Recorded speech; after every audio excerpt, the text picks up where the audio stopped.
Hi, welcome back to Smoking Retros. Today we're going to be stripping the engine and mounting the front subframe.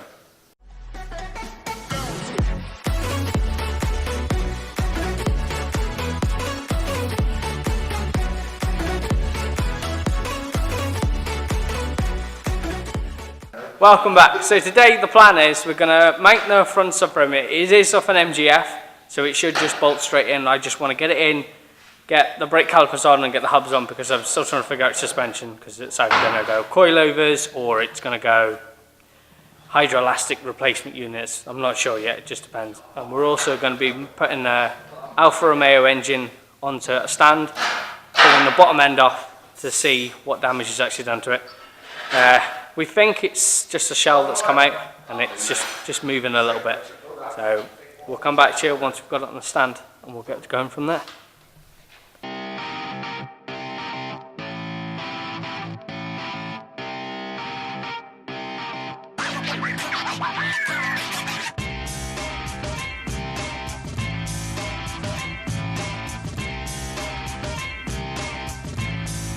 So as you can see, we're still having a bit of trouble with the out engine hoist, but it should. We should just be able to just hopefully get it off the ground enough just so I can slide it onto there. Just finding somewhere to attach the chain. I know it's not the safest before anyone says, I know it's not the safest, but if anyone that knows me knows I'm not the safest person around.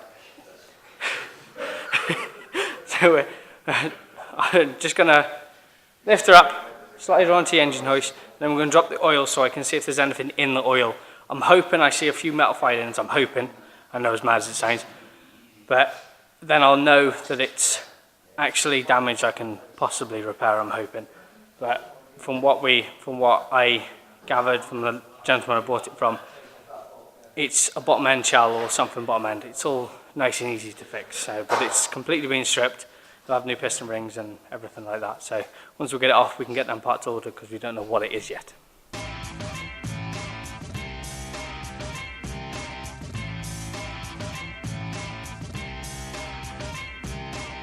So, as of last week, the engine hoist is no more. I think I'm going to have to lend one, but we're going to have to do a bit of manhandling today. I'm enjoying today. I'm already dirty. I've been here about 20 minutes, and I'm already filthy. So we're going to drop it off the engine hoist because it's no good. And give my hand getting a bumper off because it seems to be welded on apparently. So I'll be back in a minute.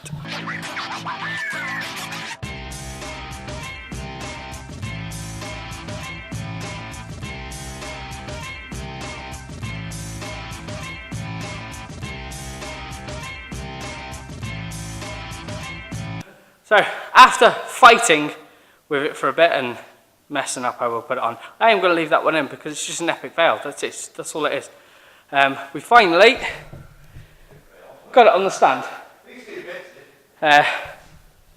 So now all I'm going to do is I'm going to drop the oil to drain the sump and see what I've got in it. So, like I said, we're hoping to see a bit of metal filings in it and then we'll know where to go from there once we get the sump off, and then we'll crack on to taking everything else off. I don't know if you can make it out on the camera, but there are little flecks in it by the looks of it. Tiny little pieces of aluminium, whatever the shells are made of. Just there. I don't know if you can see it, I can't really make it out myself, but you can see it. Yeah, there's flakes in it.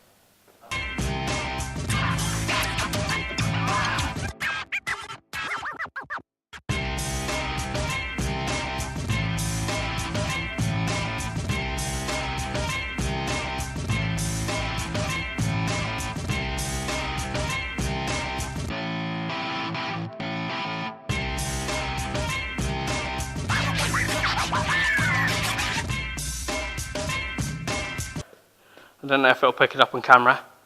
There is a tiny, tiny little nick in it, which is what is causing, as the owner had it, the worn around the outside, you can see by the plane. So you've got a wear line here along the top and there's two little indents here, so I'm having a guess there was a piece of metal rattling around in there somewhere. I'm hoping I got it out, but we're going to pull it all apart anyway.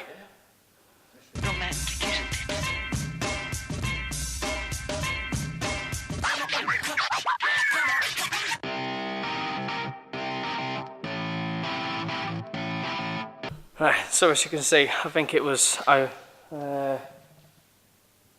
piston 1, I think it was. There's a piece of metal rattling around on the bottom of the shell, which has caused obviously the rattle that I was told it had.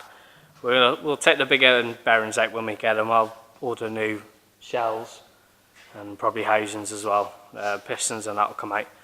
But for the rest of the day, we're going to move on to pulling the rest of the little bits out the engine bay and seeing how the front subframe mounts up. I've been told it should just be cut the 2 front mounts off and it should just go in perfectly well, but I'm hoping, because it does look identical to the other one, so it might just fall in place. So I'll be back with you when I'm at the front of the car. Hi.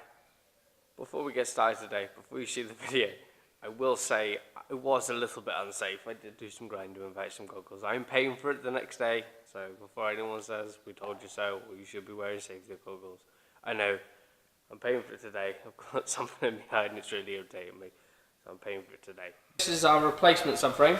We're going to take these off, get them out of the way so it's less to carry on, but these ones here should apparently line up with the original holes that they've come up with. And then these ones are the ones I apparently have to cut and move, but in my opinion I don't think I have to. I'm going to have to put a bar on here and a bar on the other side when mounting the engine, because obviously it's off an MGF. It's off an MGF, so it normally doesn't have an engine there, it's normally on the rear. So whilst I was pulling the engine apart, my dad and friend have been pulling off these side skirts here. I wanted to see if we had any rust, but by the looks of it, we're actually quite good. So it's only a bit of rust is here on the front end. So as you can see, we've got a lovely hole, and there's a little one the other side as well. Shut up and sit down.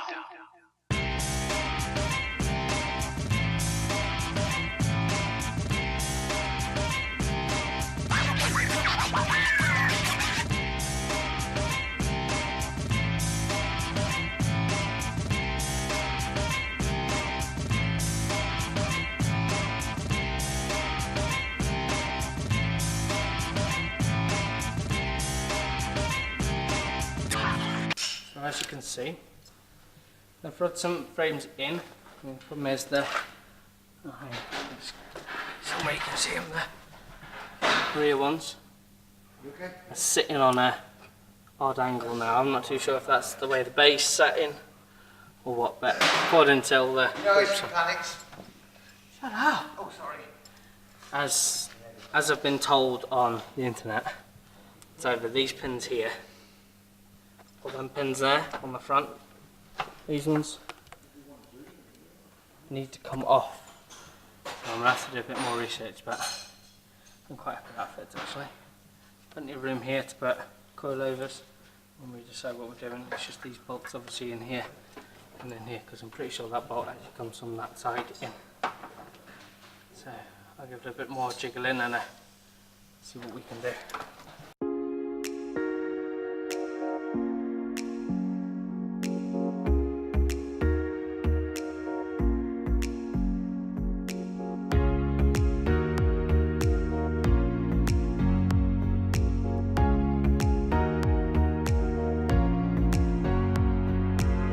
So that's the front mounts off.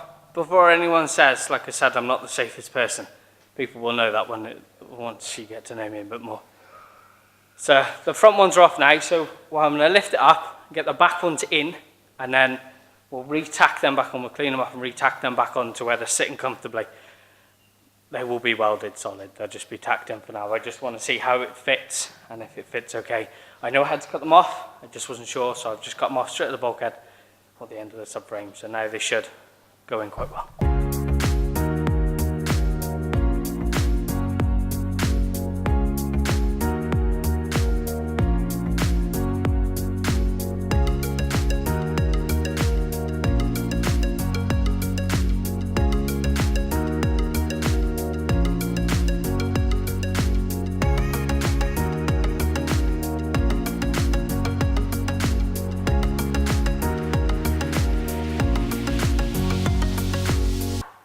that's the front subframes, and they're held in by the rear bolts. I'll show you around in a second. I forgot to turn the camera on again. I'm not getting good at this, am I? The front ones are a little bit more difficult. So we cut that bit off, and basically that's one of the front ones. It sort of goes like that and bolts the subframe. So what we're going to do is we're going to piece a tube on there and basically box it in. I've got a fair bit of tube here, so we should be able to figure something out. Basically we'll put it in, bolt it up, cut a piece out, tack it in place so we know it fits, and then we'll go from there.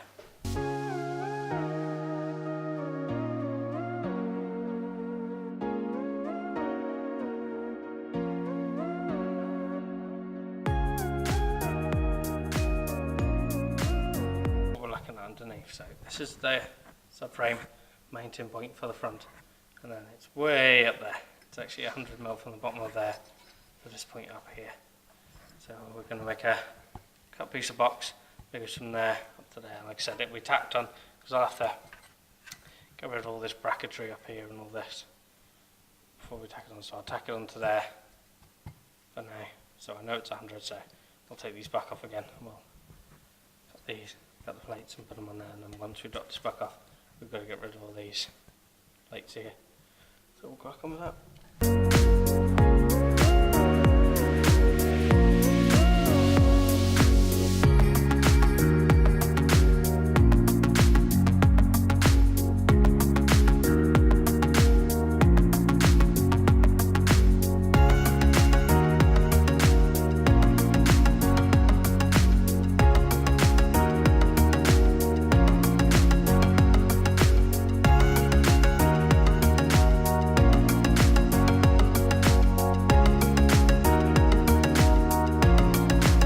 So as you've just seen, I've just cut two. They're not perfect, but they'll do so I can see where I need to move things, and when I make proper ones I'll square them out and everything.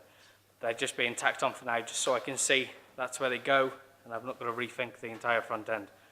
So we're just going to tack them into place now, and then we'll throw them on the car and see what we get.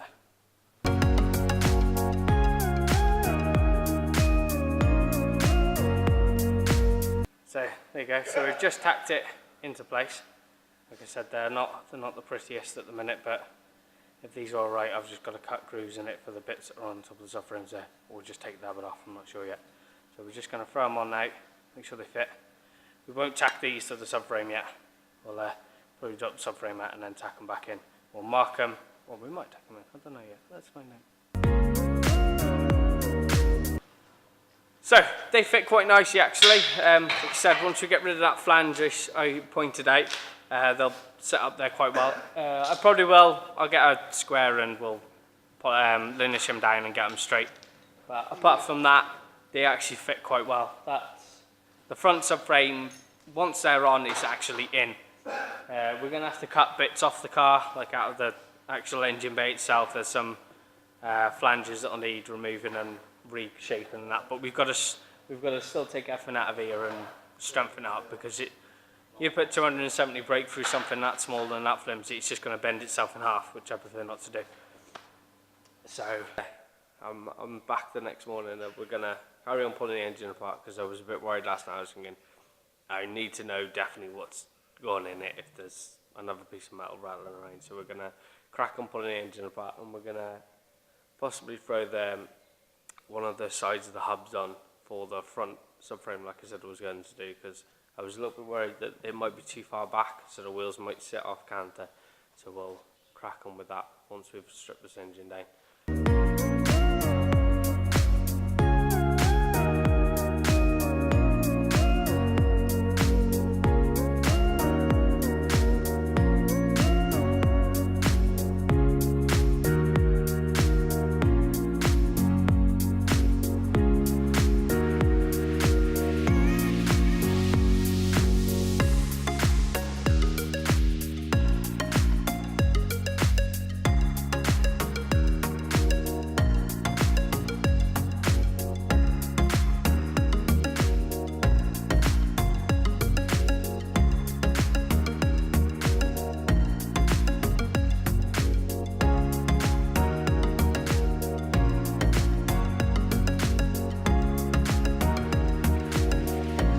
that's about as far as I can go pulling the top of the engine apart. I forgot that on these they've got like a little cap that basically covers up the actual bolt underneath it. My Torx bit's only that long, I think it needs to be about that long. I can get it, but it's not going to be today. So we're going to flip it over and we're going to pull the bottom, the big end bearing off, or the crank, so I can check that.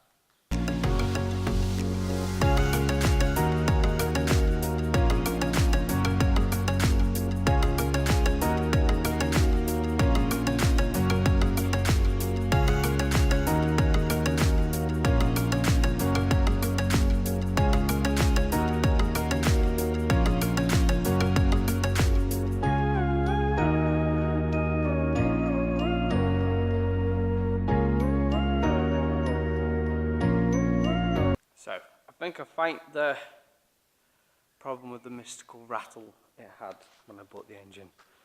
Don't know if I can get you to see it on the camera. See where the keyway's meant to be? Just here. Just there. See the grind spot by it? The keyway shattered. So this, at some point, was spinning freely. So that's what the rattle hazard, I guess, was. Because there was a, when I pulled it off, there was just a big clump of rusted metal in there. So, I'm guessing this was the problem. You can make a, come on, focus camera, just there. So on the top there, so this one here is your keyway, where the keyway's meant to go, I guess. And then this is the new grind spot where it was doing that. So it was a cam chatter basically.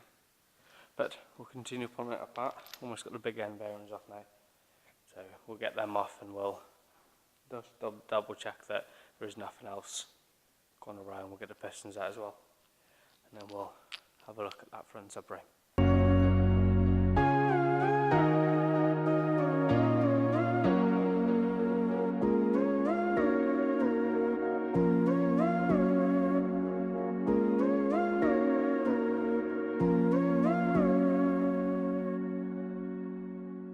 As it stands, there's no visible damage to this. It doesn't seem like there was anything scored.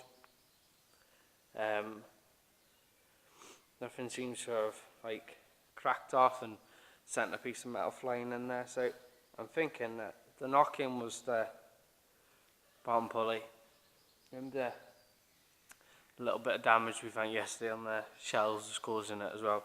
But on the one the shell was sitting on, there doesn't seem to be any visual damage. I will probably send it off just to be double checked with the, I'll send it with the head at the same time. I know the head's not, no, I know the head's just been done, but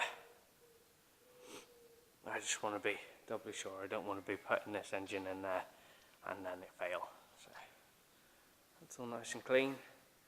Not actually in quite a good condition actually. It's a general normal wear and tear, so we'll crack on.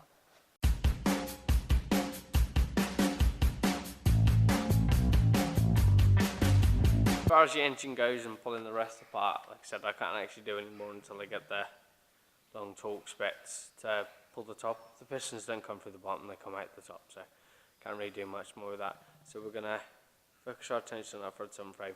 I want to put one of the wishbones on, so we're going to take it off the steering rack, because to me it looks too far over, sort of like towards the back of the car, but it might just be the way the car's set up. It looks similar to that one, so, but as we learnt yesterday, we had to cut, chop and get crap in the eye, because I was silly and didn't put safety goggles on before anyone else says it. So everything else looks pretty clean, the engine. I think it's had a new water pump. I'm pretty sure the bloke I bought it off says it just had a new water pump, because they had to do the head and cam belt and all that, because the cam belt went through a head. So I'm hoping that water pump's right. It seems alright. I'm missing a pulley. Might be in the possible box of bits I've got, and we need a new bottom end pulley, which is not as bad as I thought. But I'm going to buy big end shells, bottom end shells. I need to replace anything drastically, just that, which I'm pretty sure was a knock-in, because that's got a massive wear mark where it was sort of rattling left to right, which is just sort of easy job to do, so I'm quite happy with that. We will still strip it all and get it all honed, and I'm still toying with the idea to get it forged, because then I don't need to worry about finding a certain size turbo for it. So it might just be easier just to get it forged and just put a 300 turbo on it, which is, yeah, still a lot of things I need to figure out first. A lot of things I need to figure out, but we're getting there. Super glad that you lot are actually following me on this journey. Really, really, really happy about that. So we're just gonna spin you around, and we'll focus on that front subframe. We're gonna take it off the other side first. But the other way around now, we're gonna start stripping this front subframe. But before we do, I don't know how many people this will reach, but this is a top arm for an MGF. Now the hydroelastic suspension sits on here, so it's basically the same as the Rover Metro. Now, I want to put this on coilovers. I really do want to put it on coilovers. I think it'll sit quite nice on coilovers. The problem is, they're mad expensive. Is there anyone out there that thinks they can make this top arm to fit coilovers? I'm more than happy to pay, but this is the top arm I can't seem to get. My thoughts were just to cut this shock absorber off here and just use it from there, but then I was told the telemetry of the shock absorber would be wrong and all sorts. There are kits out there, but they are really expensive, as we're trying to do this car on a bit of a budget.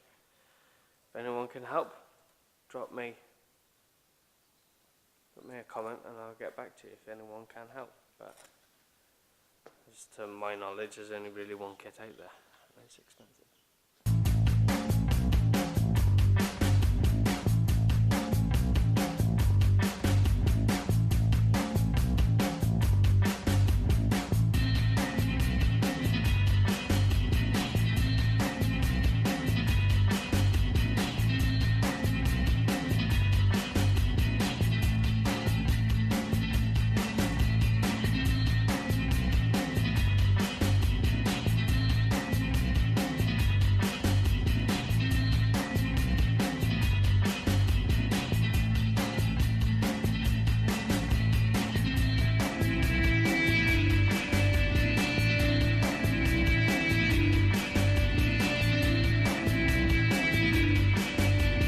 So, that's the rear subframe, mate. Goes quite nicely. It's quite a hefty unit. I think that one's probably just about the same weight, so I'm not saving any weight there. So, that's the rear subframe, mate. Front subframe, mate. New subframe in, engine stripped to the point where we actually know what's wrong with it. So I'm quite happy with the way we're moving along.